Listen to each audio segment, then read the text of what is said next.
Assalamu alaikum. Hope you all are doing great. So today's topic is about accounting equation. It is the basic and most easiest one in accounting. So what is accounting equation? We can say that accounting equation is equal to asset is equal to liabilities plus shareholders equity. We know about asset बहुत अच्छे से, we know about liabilities बहुत अच्छे से, we know about shareholders equity बहुत अच्छे से, because हमने इसके बारे में पहले भी बहुत सी वीडियोस बना ली हैं और बहुत से ऐसे टॉपिक जिन वीडियोस में एसेट लाइबिलिटीज़ या शेयर होल्डर्स इक्विटी का नाम आता है तो हम दोबारा इसको रिवाइज भी कर लेते हैं. सो उसका बेसिक पर्पस ये होता है कि अगर कोई भी पॉइंट माइंड से मिस हो जाता है so we can recall it.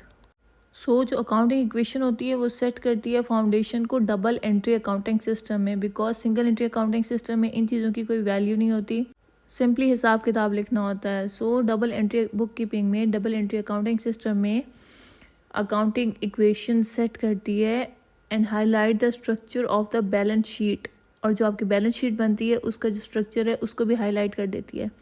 Like आपकी लाइबिलिटीज़, आपकी एसेट और आपकी share holder equity balance sheet में जाके प्रॉपर वे से आपको नो हाउ मिल जाती है कि आपके बिजनेस का करंट जो सिचुएशन है वो क्या है.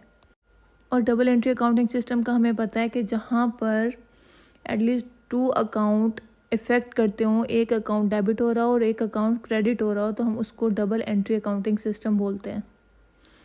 सो the accounting equation states that a company's total assets are equal और sum of its liabilities and its shareholder equity.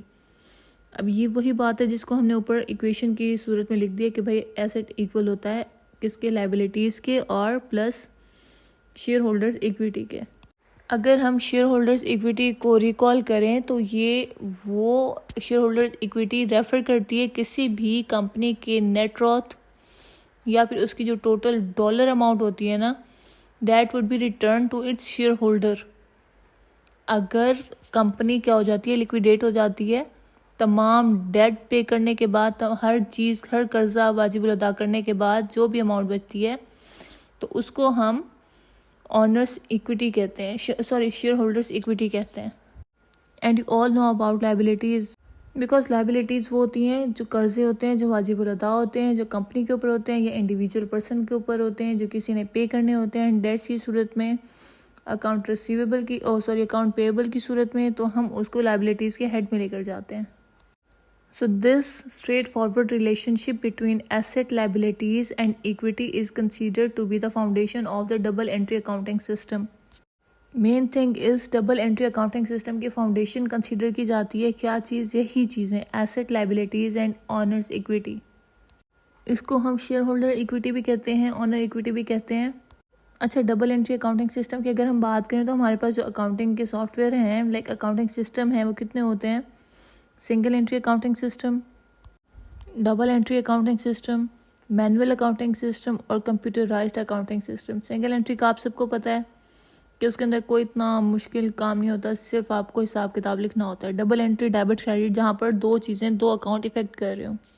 Manual accounting system, जहाँ पे अकाउंटिंग सिस्टम आप अपने हाथ के थ्रू लाइक मैनुअली कर सकें, जहाँ पे पब्लिक हो, लाइक पब्लिक मीन्स आपने हायर किया हुआ हो स्टाफ को जो आपका अकाउंटिंग सिस्टम मैनेज कर सके. और कंप्यूटराइज्ड अकाउंटिंग सिस्टम, जो तमाम सिस्टम कंप्यूटर के थ्रू होता है, like in all developed countries, तो वहाँ पे क्या होता है, कंप्यूटराइज्ड अकाउंटिंग सिस्टम और डबल एंट्री अकाउंटिंग सिस्टम चलता है. ये मैनुअल अकाउंटिंग सिस्टम और सिंगल एंट्री सिस्टम या तो बहुत रेयर हो गए हैं, अगर हैं भी सही तो ये उन लोगों के पास हैं जो सोल प्रोप्राइटरशिप में होते हैं, लाइक जिनका अपना बिजनेस होता है, छोटा सा बिजनेस होता है, वो सिंपल उसको करते हैं, हिसाब किताब लिखा और बस ख़त्म. पर डबल एंट्री सिस्टम में वही सेम चीज़ कि आपके डेबिट, आपके क्रेडिट, आपके रूल्स एंड रेगुलेशन, तमाम चीज़ों को फॉलो किया जाता है. कंप्यूटराइज्ड अकाउंटिंग सिस्टम, जैसे हम क्विक बुक्स की बात करते हैं, ज़ीरो की बात करते हैं, quick books online, quick books desktop, इस सब सिस्टम की बात करते हैं, तो ये कंप्यूटराइज्ड अकाउंटिंग सिस्टम में आता है. अच्छा, जो अकाउंटिंग सिस्टम है ना, वो डायरेक्टली बताती है कि भाई तुम्हारे बिजनेस में कितने एसेट लाई कर रहे हैं, कितने लाइबिलिटीज़ हैं, कितने इक्विटी हैं. बिकॉज अगर ये चीज़ें हम बैलेंस शीट में भी देख सकते हैं, बैलेंस शीट में हमें इन चीज़ों का अच्छे से आइडिया हो जाता है, बट उस चीज़ को अच्छे से फॉर्मुलेट करने के लिए हम अकाउंटिंग इक्वेशन का सहारा लेते हैं.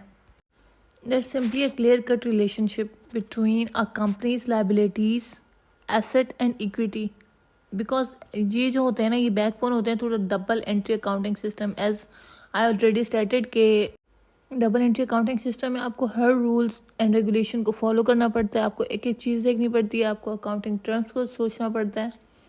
Like if asset are increasing तो वो डेबिट होगा, अगर एक्सपेंस बढ़ रहा है तो वो डेबिट होगा, अगर एक्सपेंस कम हो रहा है तो वो क्रेडिट होगा। Like each and everything you have to put in this accounting equation indirectly और डायरेक्टली, बिकॉज समटाइम्स ऐसा होता है कि आप उसको पुट कर रहे होते हैं but you have an idea कि भाई तुम इसको अकाउंटिंग इक्वेशन में करें, हम लोग के नहीं। और इससे एक बहुत ही अच्छी चीज़ें मिल जाती है कि भाई आपके एसेट कितने हैं, आपके लाइबिलिटीज़ कितने रहती हैं। अगर लाइबिलिटीज़ एसेट से ज़्यादा हैं इट मीन्स आपका लॉस है, लाइक आपका बिजनेस लॉस में जा रहा है। बट इफ़ आपका एसेट इंक्रीज हुआ है like in shape of cash और कैश एट बैंक, तो इट मीन्स आपका बिजनेस प्रॉफिटेबल है and you have to continue it further, you have to expand it. बाकी शेयर होल्डर इक्विटी तो तभी आती है, जैसे कि हमने उसकी डेफिनेशन पढ़ ली थी बहुत पहले, लाइक पिछली वीडियोस में भी, और अभी हमने उसको थोड़ा सा रिकॉल कर लिया, रिवाइज कर लिया। So it is the main and initial topic of, अगर हम इसको अकाउंटिंग या एजुकेशनल पर्पस के अकॉर्डिंग देखें तो ये फर्स्ट टॉपिक बनता है, और अगर हम इसको अपने अर्निंग के अकॉर्डिंग देखें तो अब भी आपको इसके बारे में नॉलेज होनी चाहिए। अच्छा, the accounting equation can be rearrange into 3 different ways. Like हम अकाउंटिंग को 3 मुख्तलिफ तरीक़ों में भी अरेंज कर सकते हैं, which are asset equals to liabilities plus owners equity, like owners capital minus owners drawing plus revenue minus expenses. Asset के बारे में हम बढ़ चुके हैं, लाइबिलिटीज़ भी, ऑनर्स कैपिटल भी, owners drawing same thing. Owner के जो पर्सनल यूज़ के लिए ऑनर अपने बिजनेस में से पैसा निकालेगा उसको हम ड्राइंग कहते हैं। Like if I have a business और मैं उसको रन कर रही हूँ और मेरा अपना कोई पर्सनल सामान है, पर्सनल कोई मेरा एक्सपेंस है, तो उसमें जब मैं बिज़नेस में से निकालूंगी तो वो ड्राइंग के हेड में जाएगा। Plus revenues minus expenses, revenue का भी हमें पता है और एक्सपेंस तो हमें पता ही है। ऑनर्स इक्विटी, अगर हम इसको दोबारा से देखें तो owners equity equal to asset minus liabilities, और नेट ग्रोथ क्या आ जाएगी, asset minus liabilities. Like asset जितने भी होंगे उनमें से लाइबिलिटीज़ कर्जा जात को माइनस कर देंगे तो हमारे पास नेटवर्थ वैसे भी आ जाएगी। सो ये अकाउंटिंग के कुछ रूल्स होते हैं जिनके बारे में हमें पहले भी ना हुआ है, क्योंकि हमने उसके बारे में पहले भी पढ़ा है कुछ वीडियोस में। अब हम इसको दोबारा से रिवाइज कर देते हैं।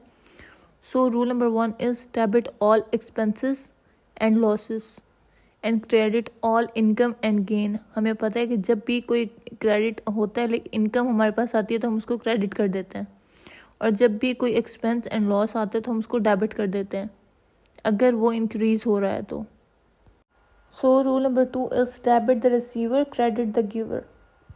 हमारे पास जितना भी रिसीवर होगा ना, लाइक जो बंदा रिसीव कर रहा होगा, जो रिसीवर पर्सन होगा, जो अमाउंट रिसीव हो रही होगी उसको डेबिट करेंगे, और जो हम दे रहे होंगे, देने वाली चीज़ को हम ऑलवेज क्रेडिट करते हैं।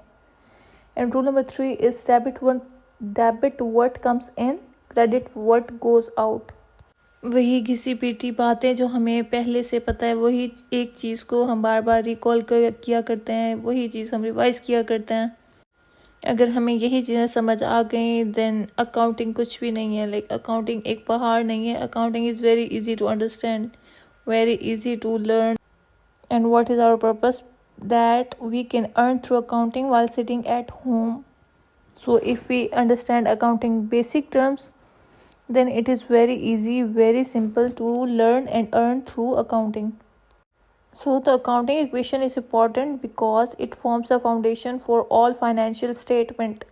जितने भी फाइनेंशियल स्टेटमेंट होती है, बैलेंस शीट आपकी बैलेंस शीट के अंदर आप फॉर्मुलेट करना आपके एसेट को, आपकी लाइबिलिटीज़ को, ऑनर्स इक्विटी को, तो ये फॉर्म कर देती है। तो the income statement, balance sheet and statement of cash flows can all be derived from this one simple equation, as we already stated, as we already know. Furthermore, the accounting equation helps to ensure that a company's financial statement are accurate, because हमें asset का पता लग जाएगा कि भाई जो company के management ने एसेट डिफ़ाइन किए हुए हैं या जो लाइबिलिटीज़ डिफ़ाइन की हुई हैं वो बिल्कुल एक्यूरेट हैं, या फिर हमें दोबारा से उनको देखने की ज़रूरत है कि भाई उसमें किसी ने कोई मसला तो नहीं किया हुआ, like if everything is clear और नॉट. और डबल एंट्री सिस्टम हमें पहले भी पता है कि अब method of book keeping that recognize both side of a business transaction, जहाँ पे डेबिट की अमाउंट भी हो एक ही ट्रांजेक्शन में, एक ही अकाउंट में, और जहाँ पे क्रेडिट की अमाउंट भी हो दूसरी एक ही ट्रांजेक्शन में आपके पास डेबिट और क्रेडिट की अमाउंट होनी चाहिए। आपकी टर्म्स यूज़ होनी चाहिए दोनों, डेबिट भी और क्रेडिट भी विद द सेम अमाउंट। और इनका जो इक्वल अमाउंट होगा ना वो फिर हमें बताएगा कि भाई ये डबल एंट्री अकाउंटिंग सिस्टम है। इसके थ्रू हमारे पास वो ट्रांजेक्शन हमें बता देगी कि भाई हम single entry accounting system use कर रहे हैं या double entry accounting system. But हमें पता है कि हम अगर डेबिट क्रेडिट को बीच में ला रहे हैं so we are using double entry accounting system.